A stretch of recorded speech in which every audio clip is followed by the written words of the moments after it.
Bonjour, notre émission Autour d'un comptoir aujourd'hui va évoquer l'exemple d'un projet d'économie circulaire dans les cafés, hôtels, restaurants, les CHR. On aura l'occasion de pouvoir en parler avec Florence Bouyala. Bonjour Florence. Bonjour Stéphane. Alors, dites-nous un petit peu qui est Florence Bouyala et surtout qui est Netbox. Alors, qui je suis? Moi, je suis gestionnaire de projet et porteuse de projet dans tout ce qui est aménagement de containers pour l'événementiel, le CHR et l'alimentaire. D'accord. Voilà. Donc, et je parlais d'économie circulaire, donc on parle pour le coup d'un produit existant, transformé et réutilisé. C'est exactement ça. En fait, on utilise des containers maritimes qui ont été utilisés pendant 15 ans pour des voyages. La norme ISO qui permet de voyager n'est plus d'actualité au bout de 15 ans. Donc tous nos ports de France sont encombrés de containers. Et donc nous on les récupère et on les transforme en fonction de la demande de nos clients. D'accord, c'est pas des containers neufs. Non, c'est pas des containers. Ça peut arriver, c'est très très rare. Ouais. Mais en règle générale, c'est du container qui a déjà été utilisé, qui a voyagé. D'où vous est venue cette idée? Justement, en fait, l'idée c'était de se dire, on a des ports qui sont encombrés de containers qui s'empilent. Vous regardez tous les ports de France et de Navarre, il y a des containers les uns sur les autres. L'acier Corten est un des aciers les plus solides. Il a été malmené sur les mers et il a vu vents et marées. Et donc aujourd'hui, avec des personnes très compétentes et expertes, on arrive à les transformer en se disant qu'ils peuvent avoir une deuxième vie pour pouvoir répondre aux besoins des professionnels. Alors, deuxième vie, répondre aux besoins des professionnels, c'est du restaurant, du bar éphémère, de plage.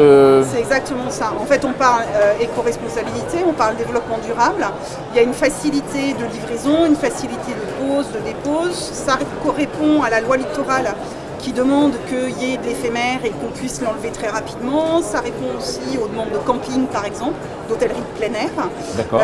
Et il y a un côté efficace sur le côté éphémère et sur le côté développement durable, puisqu'en fait, on pose et que c'est beaucoup plus court au niveau de la construction et de l'installation qu'une construction qu'un classique. Chalet ou un Exactement, tout à fait. Mais on voit bien, puisqu'il y a des projets dans ce cadre d'activité avec des particuliers qui veulent construire leur maison en container. On voit là les freins et les difficultés qu'ils ont à avoir les permis ou autorisations de travaux.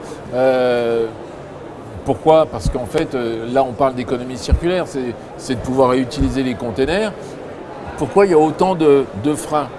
Parce que en fait, aujourd'hui en France, on est par rapport à d'autres pays et d'autres approches, il y a encore beaucoup, par exemple, sur une construction où il y a une intervention, par exemple, d'architectes, il y a encore des architectes aujourd'hui qui ne sont pas convaincus par cette approche-là et qui sont plus facilement convaincus sur la construction en dur.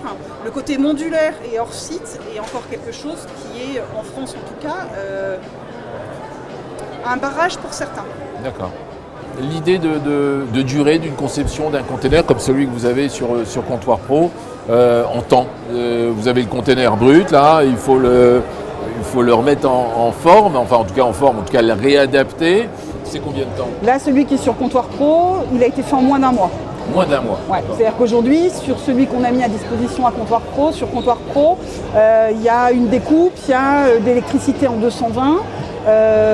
Il y a un haillon, il a été fait en moins d'un mois. Repeint, neuf, nickel en moins d'un mois. Et aujourd'hui, on est au début des salons, vous avez déjà des contacts, ça plaît, c'est le produit innovant de ce salon. Oui, tout à fait. Ça plaît, ça plaît. J'ai des échos en disant c'est waouh. Donc, ça plaît, le produit plaît, il intrigue. Ce qui était très chouette cette année, c'est que vous m'avez donné la possibilité de pouvoir être présente de cette manière-là, parce que les personnes savent ce que c'est qu'un container, mais ont du mal à se projeter et à s'imaginer. Et quand je les fais rentrer dans le container et qu'ils voient l'espace et qu'ils voient à quoi ça peut ressembler, exactement, tout à fait. Et justement, je suis gestionnaire bar, par exemple. Si je dis à la municipalité, tiens, je vais mettre un bar éphémère là, pour la saison avec un container, j'ai de fortes chances d'être recalé ou pas? Non, de plus en plus de municipalités sont intéressées, justement par la facilité En fait, pour déposer, vous l'avez vu vous, vous l'avez vécu. Donc, en fait, le container arrive sur un camion grue. On prend la grue, ça peut être fait en 2 heures. L'exigence, c'est que ça soit enlevé, donc ça peut être enlevé en 2 heures aussi. Et ça veut dire qu'en fait, on n'atteint pas le sol. On pose juste le container. Donc ça veut dire qu'on parle développement durable, on parle éco-responsabilité et respect de l'environnement. Merci de cette interview. Merci à vous. Je ne vais pas finir là-dessus parce qu'en fin de compte, autour d'un comptoir, c'est aussi notre invité à qui je vais poser les questions décalées. Et je vais vous demander de vous prêter au jeu des questions décalées, de l'expérientiel. Allons-y. Alors, vous êtes prête? Je m'accroche. Alors, Florence, quelle est votre occupation favorite? Mon occupation favorite, pâtisser. Je suis une ancienne pâtissière. D'accord. J'avais créé mon laboratoire et j'ai été pâtissière, donc j'aime pâtisser. Quelle est votre idée du bonheur?